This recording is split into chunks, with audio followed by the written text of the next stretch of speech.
Ever miss an important WhatsApp message while running or working out? Well, if you own a Garmin watch, then you can get these notifications right on your wrist. In this quick guide, I'll show you exactly how to get WhatsApp messages and notifications on your Garmin watch, be it a Forerunner, Phoenix, Venue or Vivo Active.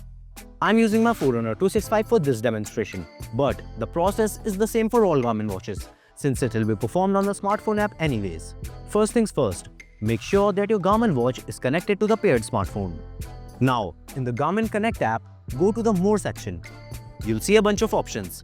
Scroll all the way down and open Settings. After that, tap on Notifications and select App Notifications. There, you'll find all the apps installed on your phone. Scroll down to find WhatsApp and turn the toggle on. Now, you'll receive all the incoming WhatsApp notifications and text messages on your Garmin smartwatch. You can quickly reply to incoming WhatsApp messages by selecting any of the pre-made replies, or you can also select this keyboard option that lets you write a custom message and send it directly from your Garmin watch. This works even if your phone is logged. It'll even alert you about incoming WhatsApp voice calls and video calls. You can also pick up or decline incoming calls from your Garmin. If you answer the call, it will be received on the smartphone.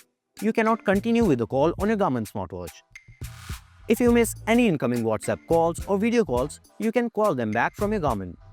You also get a message option, but it is pretty useless in my opinion, as selecting it will only open the chat in your smartphone, and your phone needs to be unlocked for it. Garmin should have given a quick reply option for incoming WhatsApp call alerts, just like it provides quick replies for incoming WhatsApp text messages.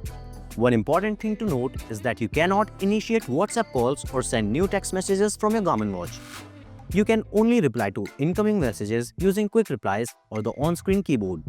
Similarly, while you can receive incoming WhatsApp calls and decline or call back the missed ones, you cannot start a new call directly from the watch.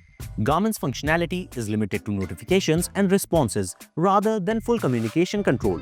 And that's it for this one. If you found this video informative, then hit the like button and subscribe to Wearholic for more smartwatch tips and tutorials. Thanks for watching.